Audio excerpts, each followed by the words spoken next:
Social Security's cost of living adjustment, also known as the COLA or the annual raise, could be as high as 6.2%.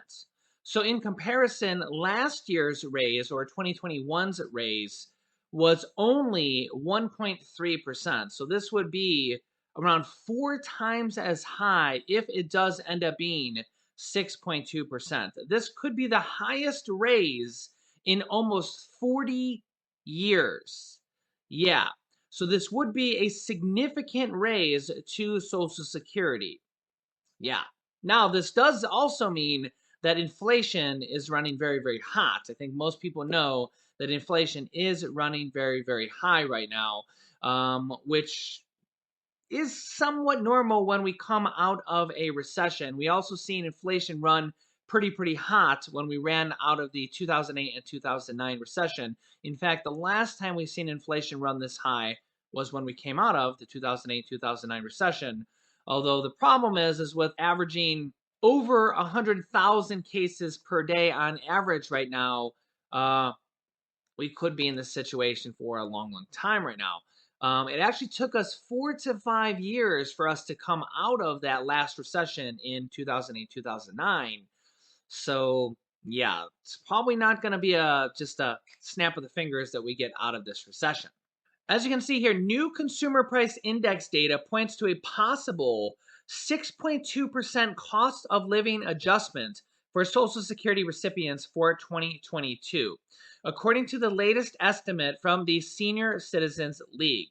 That's up from a 6.1% estimate from the nonpartisan Senior Advocacy Group projected last month. Social Security's annual COLA raise or cost of living adjustment is calculated each year based on the Consumer Price Index for urban wage earners and clerical workers, or CPI/W.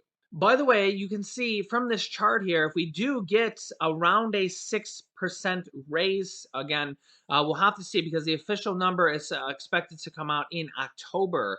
This would be the largest raise going all the way back to the 1980s. So almost 40 years, this would be the largest raise. You can kind of see on this graph. I actually might be in the way a little bit here in the corner. But yeah, the official calculation, which is typically released by the Social Security Administration in October, is based on the average of July, August, and September data. With 1/3 of the data needed to calculate the COLA already in, it is increasingly appears that the COLA for 2022 will be the highest paid since 1983 when it was 7.4%, said Mary Johnson, Social Security policy analyst at the Senior Citizens League.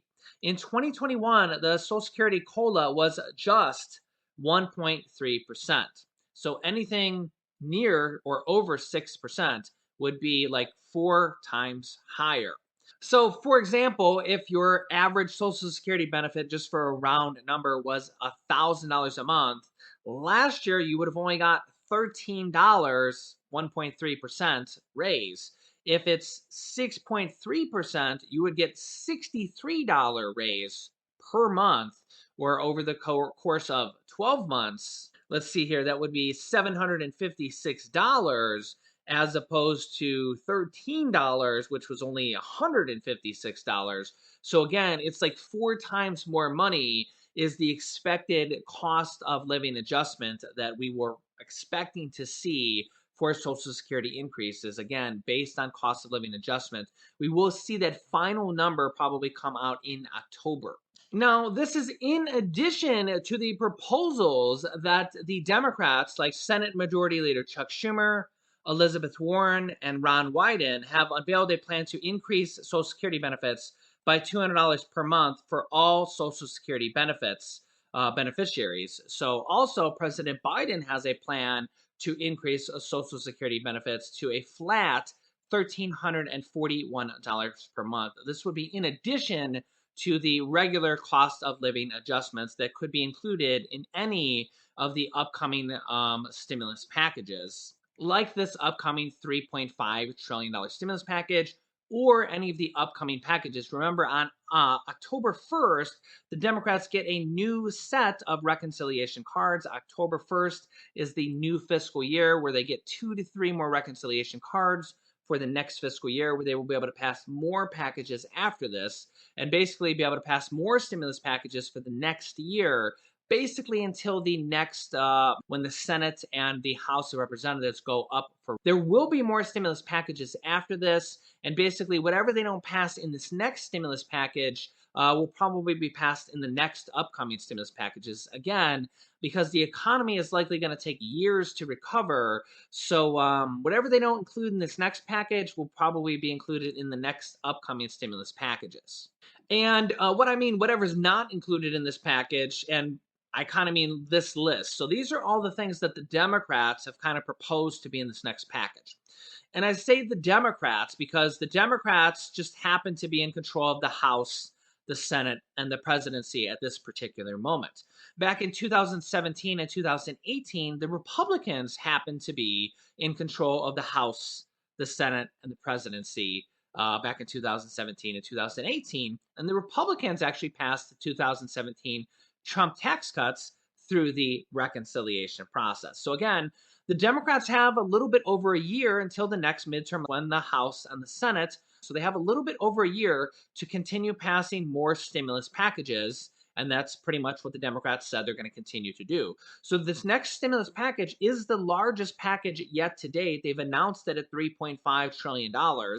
And we're going to see what's going to be in this next package. They're kind of negotiating that right now.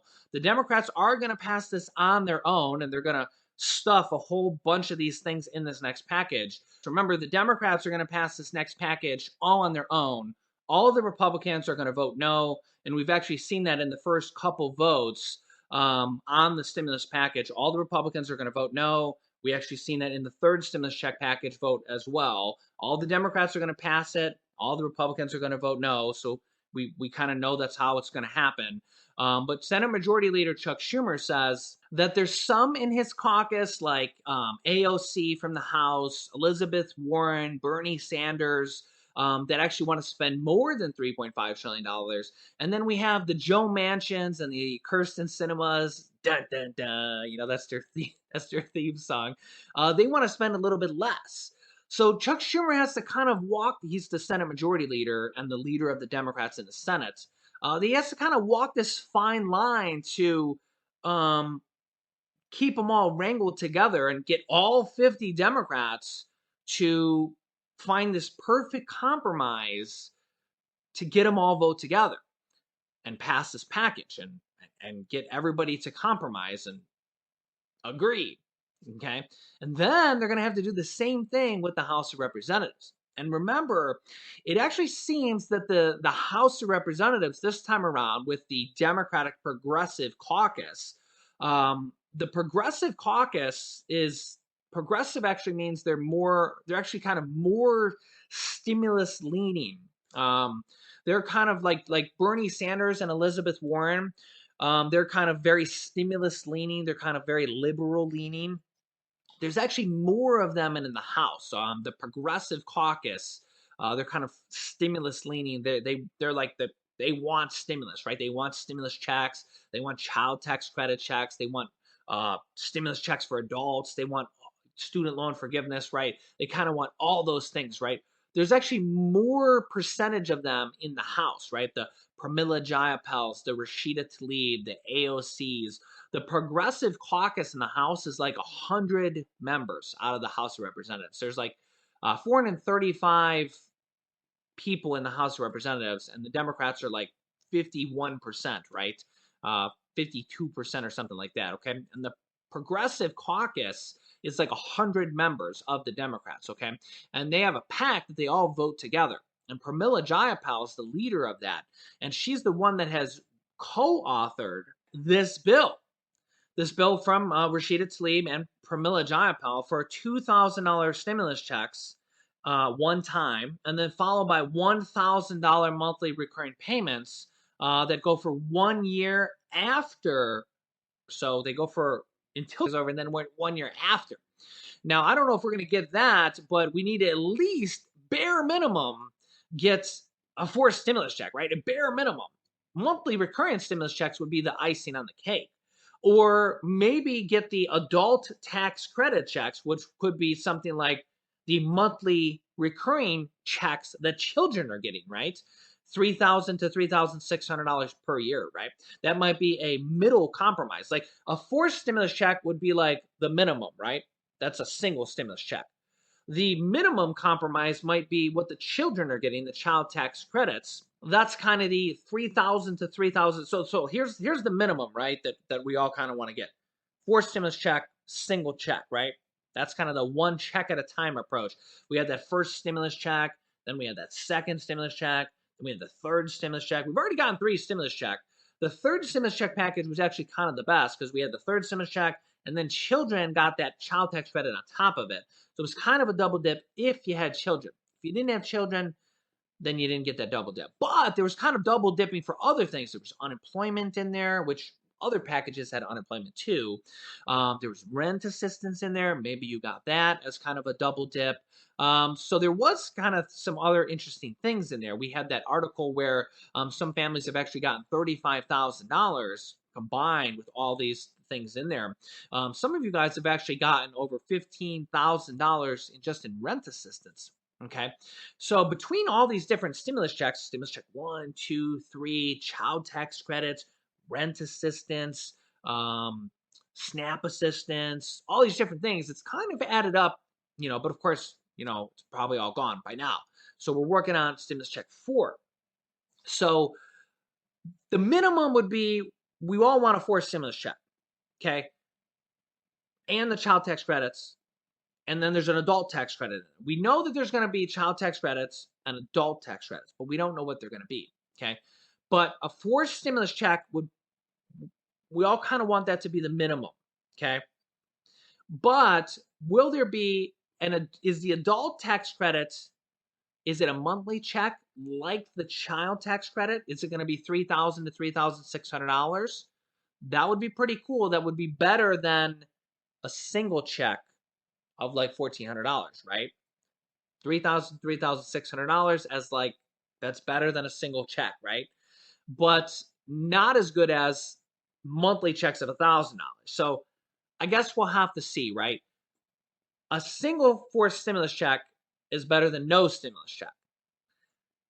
So yeah, like I said, tweet your senators, email your